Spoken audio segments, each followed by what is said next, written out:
section 6.3, linear functions. If you haven't figured it out, basically this chapter is really a bunch of redundancies of things that have been done from chapter 4 to chapter 5. It's just new terminology, new words for the same stuff you should be already aware of. But a linear function is a function whose graph is a non-vertical line. How do we show it? Y equals mx plus b. How do we find m? It's the change in y over the change in x. What else things can we do? We can do point slope form. So basically none of this is new again. It's just that this one term is a linear function.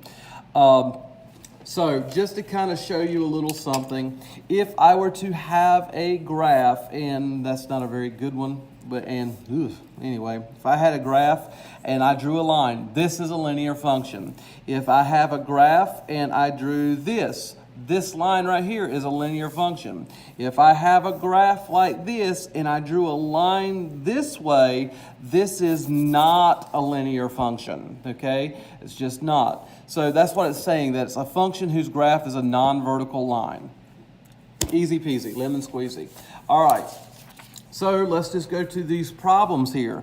It says use the graph or table to write a linear function that relates y to x. Well, I'm going to work 1 and 3 with you. I'll let you do 2 and 4 on your own. But basically it's the same concept. We need to write an equation, y equals mx plus b. Okay, so we need to know our slope, we need to know our y-intercept. Now that we know those two things, we can plug it in, so let's check it out. Right off the bat, we should see that this linear equation, this linear function right here crosses the y-axis at 1, so that is my y-intercept. The next thing I need to figure out is my slope. Remember, it's the change in y over the change in x. So I'm going to use this one right here. I'm going to go from this point to this point because it's going to the same thing. So if I'm going from here to here, what I need to do is I'm going to go down 1, 2. So I went down 2. And then I went to the right 1. Now notice that I put a negative here. Why did I put a -2 here? Because I went down to get to the next point. So -2 over a +1. So what is my slope? I have a negative rise over a positive run, or I can simply write this as -2. Now that I have that, I'm plug everything in. Y is equal to a slope of -2 times x plus a +1. I am done. Number 3, same concept that we need to figure out here. I need to know my M, I need to know my B. All right, so let's see if we can figure it out. Right off the bat, I have an x value of 0, which is my y value. So when you see this in the graph, you should automatically think, oh, this is going to be my y-intercept. Now it's just a matter of finding my rise and my run. So let's look at my change in y first. It looks like in each time I'm subtracting 3 each time. 3 minus 3 is 0, minus 3 is -3, minus 3 is -6. So my change in y is -3. Let's look at my change in x. Well, -1 to 0 is actually a +1. So -1 plus 1 is equal to 0. Plus 1 again is equal to 1, plus 1 again is equal to 2. So that would be my run. So I can rewrite that as just a -3. Now that I have that, it's just a matter of plugging things in. Y is equal to a -3 slope, x plus 0. Well, we can simplify it and say y is equal to -3x. All right. Again, should be review. You've done this type of stuff before. So why don't you look at number 2 and 4 on your own.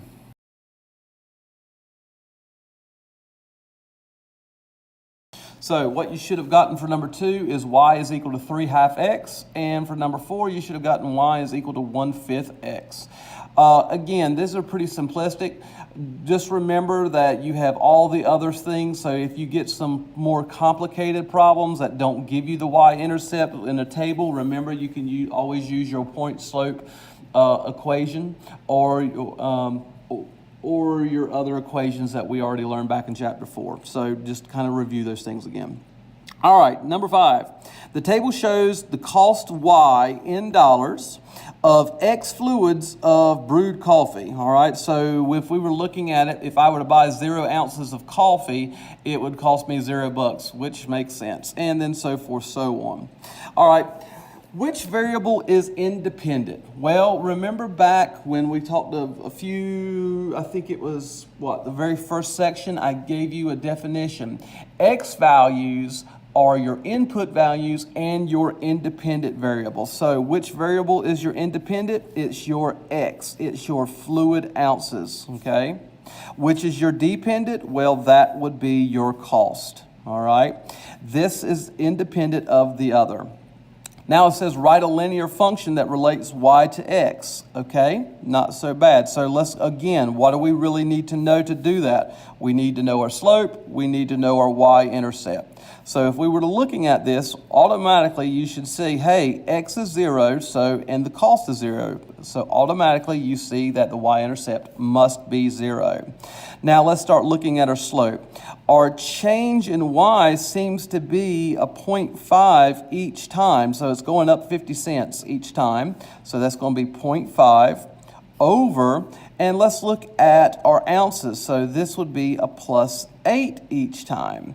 So we have 0.5 over 8. All right, so this is kind of weird automatically. So what could we do to simplify that? Well, let's just get our handy calculator and find out what 0.5 divided by 8 is. It gives me this number. Ugh, I don't like that. All right, so that's telling me that my slope is 0.0625. Ugh, don't like it. Let's change this into a fraction. How do we do that with our calculator? Second PRB. It's going to change that decimal into a fraction. Hit enter. We get 1/16. So we can say that our slope is actually 1/16. Knowing that, we can plug this information in there. Y is equal to 1/16 x plus 0. We can leave it a bunch.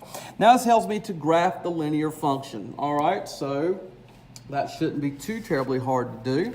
Let's just go ahead and make a little graph here, and I'll speed this up.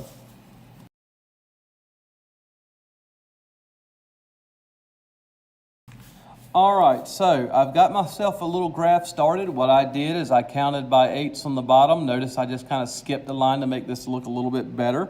And then I counted by 0.5 on my y-axis, okay? So this is my cost, this is my ounces. Now it's just graphing it. So I can graph it one of two ways. I can either graph it by using this equation, which is fine, but I'm not going to do that this time because this is kind of a weird one to graph, 1/16. I'm just going to plot these points, really simple. So 0, 0 would go here. The 8.5 would go here. Then my 16 and 1 would go here. And my 24 and 150 would go here. Now that I have that, it's just a matter of, that's pretty much it. I'm pretty much done graphing this, okay? So now it says how much to graph 32 ounces of brewed coffee. Well, we can do this a couple of different ways. One, we can kind of continue our pattern here and put 32 here. And the next one would be, because it's going up 8, it's actually going to be $2, okay? So when we graph it out on our thing, so at 32 ounces, when we graph it, continuing this same pattern, it's going to be $2. Or we could basically use this equation and say 1/16 times 32. So y is equal to 1/16 times 32. Well, let's see what happens. I take 1/16 and I'm going to multiply that by 32. What do I get? I get, again, $2. So there's multiple ways that we could do that particular problem. All right, so number 6. Why don't you try number 6 on your own, and then I'll walk you through everything.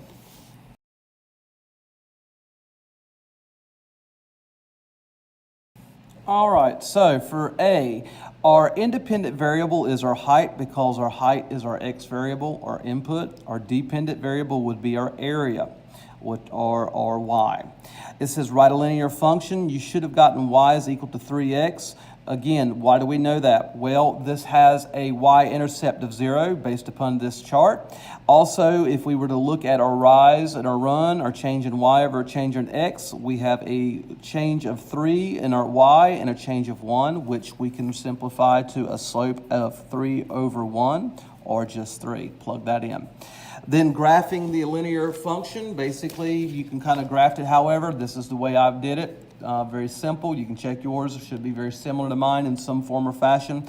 And again, I put spaces in between the numbers. Why did I do that? Well, I did it because I think it looks nicer to have an evenly more spread out picture instead of something that's just scrunched up. All right. Now, this next one is probably where you may have got a little bit stumped at. It says the formula for the area of a triangle is A is equal to 1/2 base times height. What is the length of the base of the triangle? So in this particular problem, it's really showing you that is saying that the only thing that's being changed in here is the height. So the base of the triangle hasn't changed at all. So we have to figure out what that is.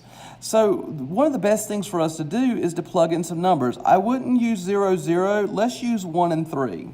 I know that the area is 3, so I'm going to plug 3 into place of this equation. 3 is equal to 1/2. We don't know the base yet, but when the area is 3, the height is 1. So I'm going to plug 1 into place of that equation. Let's simplify this. 1/2 times base times 1 is really going to give me 1/2 times base.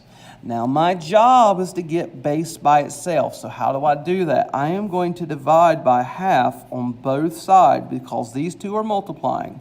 That cancels out, and what I get is that 6 is equal to my base.